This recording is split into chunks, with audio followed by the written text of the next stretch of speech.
दोस्तों, मेरा नाम मीरा है और मेरी एक बेस्ट फ्रेंड है। उसका नाम विधि है। उसका एक भाई है जो बहुत ही खूबसूरत है। उसका नाम रणविजय है।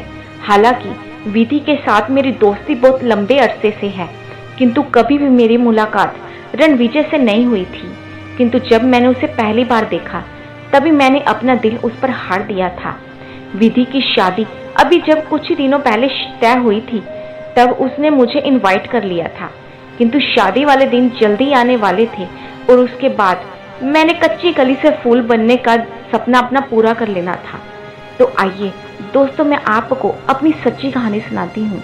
कहानी शुरू करने से पहले आप हेडफोन लगा सकते हैं और इस कहानी का मजा लूट सकते हैं। तो आइए इस कहानी को शुरू करते हैं। कुछ महीने पहले मेरी बेस्ट फ्रेंड विधि की शादी तय हो चुकी थी और शादी में मुझे पहले ही जाना था, जिसकी वजह से मैं हमेशा ही उसके साथ रहूं और शादी की तैयारियां भी उसके साथ करवा सकूं। इसलिए मैं विधि के घर पर शादी के 15 दिन पहले ही चली जाती हूँ। मैं रोज वहां पर उसका मेकअप किया करती थी, उपटन लगाया करती थी, ताकि मेरी बेस्ट फ्रेंड शादी वाले दिन तो परी जैसी ही लगे। वहां विधि के घर पर मेरी मुलाकात उसके भाई रणविजय से हो जाती है। ओ माय गॉड, रणविजय कितना ज्यादा क्यूट था। उसकी आंखें हरे रंग की थी, उसकी गोल गोल अंगूर जैसी आंखें और काले रंग के बाल, और ऊपर से उसका गोरा शरीर मुझे पसंद आ गया था। पहली नजर में ही मैंने अपना दिल उस पर हार दिया था। उसकी बॉडी भी बहुत ज्यादा अट्रैक्टिव थी। रणविजय रोज जिम में वर्कआउट किया करता था। कुल मिलाकर मुझे वो बहुत ज्यादा पसंद आ गया था। मैं सुबह शाम उनके घर पर चाय, कॉफी, स्नैक्स और मिठाइयाँ देने में मदद किया करती थी, जिसकी वजह से मेरी मुलाकात बार बार रणविजय से हुआ करती थी। रणविजय अब जान गया था कि मैं भी उसे पसंद करती हूँ। बात बात पर मैं उसके अगल बगल घूमा करती थी और अगर मुझे बात करने का मौका मिलता तो मैं वो भी नहीं गवाती थी।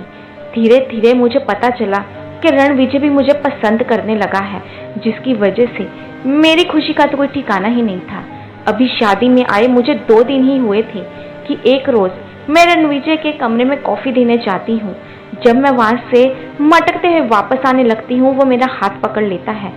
सच बताऊं दोस्तों, मुझे उस वक्त बड़ा ही अच्छा लगा था। किसी लड़के ने पहली बार मेरा हाथ पकड़ा था। उसका हाथ बहुत ज्यादा मजबूत था। मुझे आज भी वो बात याद है और वो लम्हा भी मुझे याद है।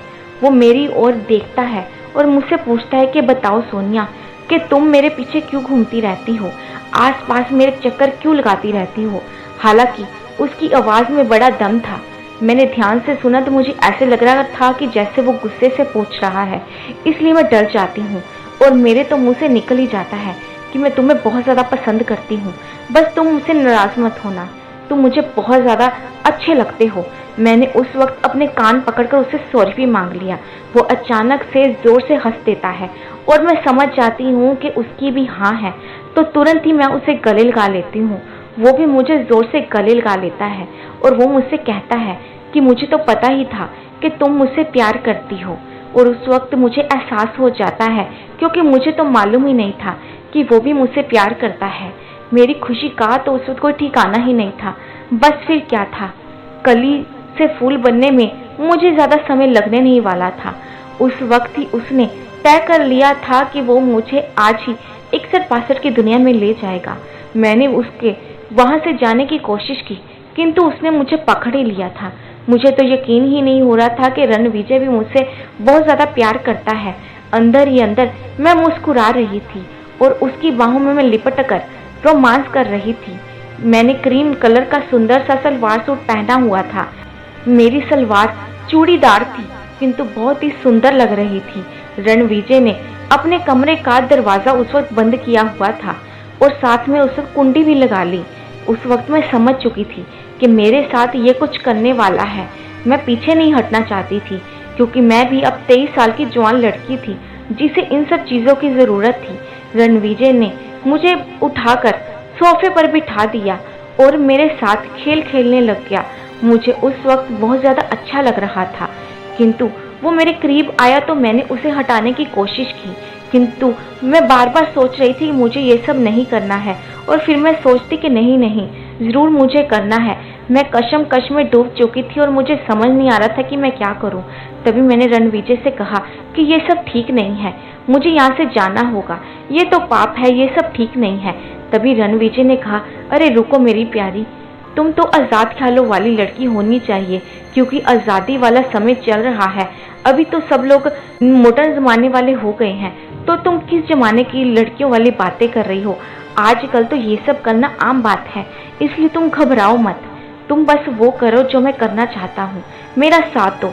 मुझे भी ये सब अच्छा लग रहा था और साथ साथ में मुझे डर भी लग रहा था कि कहीं मेरे घर वालों को ना पता चल जाए, नहीं तो वो आगे से कभी भी मुझे बाहर नहीं जाने देंगे और ना ही मुझे किसी मिलने देंगे।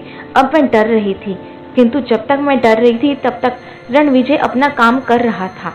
इस वक्त मैं कच्ची कली थी और वो मुझे एक फूल बनाना चाहता था। मैं बहुत ज़्यादा मस्त लग रही थी और वो भी मुझे अच्छा लग रहा था। मैंने बड़ा ही सोचा, किंतु जब तक मैं सोच रही थी तब तक तो वो मेरे मज़े ले रहा था। वो मेरे रूप और निखार को इस प्रकार से निहार रहा था जैसे कि मधुमक्खी किसी फूल का रस पीती है। मुझे भी अच्छा लग रहा था, इसलिए मैंने ज़्यादा उसे नहीं टोका और उसका साथ देती रही। रणविजय बहुत ज़्यादा होशियार था।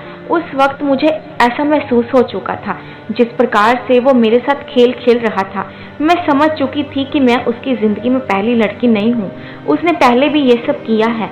बस फिर क्या था, मैंने भी समय देखकर ये सब उसका क्रिकेट का वाला मैच खेलना शुरू कर दिया और उसने कई बार चौके छक्के उस वक्त लगाए थे। 1 घंटे में उसने कई बार मेरे साथ खूब क्रिकेट खेला था और मैंने भी उसका दीदार कर लिया था। उस वक्त ये सब चलता रहा और मेरी खुशी का ठिकाना नहीं था।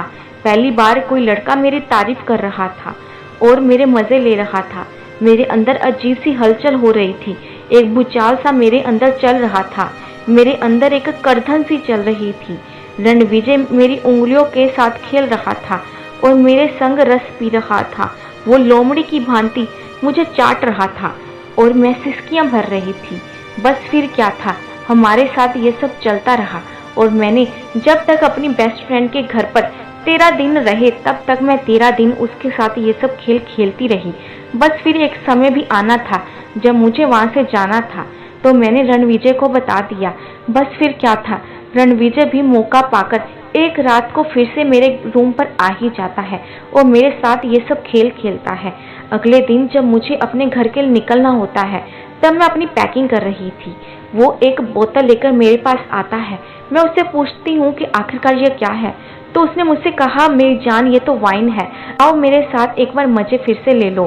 तो मैंने भी उसके निवेदन को स्वीकार कर लिया और उसके साथ ये सब करना शुरू कर दिया। शादी वाला घर छोड़ने से पहले मैंने उसके साथ एक बार फिर से मज़ा ले लिया। और दोस्तों, जब से मैं वहाँ से ये सब छोड़कर आई हूँ तब आते वक्त मैंने उसका नंबर भी ले लिया था। वो कई बार मुझसे मिलने आता है और हम कई बार तो अपने घर पर ही या फिर होटल का कमरा बुक करवाकर ये सब कर लिया करते हैं। मेरी दोस्त को आज तक नहीं पता है कि उसके भैया ने ही मेरे साथ उद्घाटन किया था और मेरे साथ कई बार मेरा रस पिया था और कई बार तो मैंने उसके साथ ये सब करके मज़े ले लिए हैं। मेरी फ्रेंड को आज तक ये सब नहीं पता है और मैं अपने इस राज को राज ही रखती हूँ। आज भी मेरा उसके साथ ये इश्क जारी है और फ़ोन पर हमारी वीडियो कॉलिंग होती रहती है, इसलिए हम फ़ोन पर भी ये सब कर लिया करते हैं। तो दोस्तों, मेरी ये थी कहानी जो मैंने तुम्हारे साथ शेयर की। आपको ये कहानी कैसी लगी हमें कमेंट सेक्शन में ज़रूर बताइएगा। तो मिलते हैं नई कहानी के साथ।